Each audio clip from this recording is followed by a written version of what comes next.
BricsCAD Pro allows you to import a tin surface and create a graded surface, as well as calculate infill and takeoff volumes.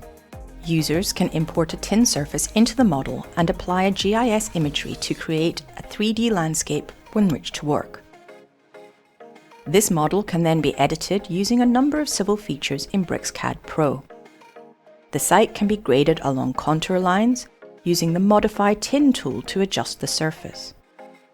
Volume can be calculated by using the tin volume command to calculate the changes between the original surface and the modified one.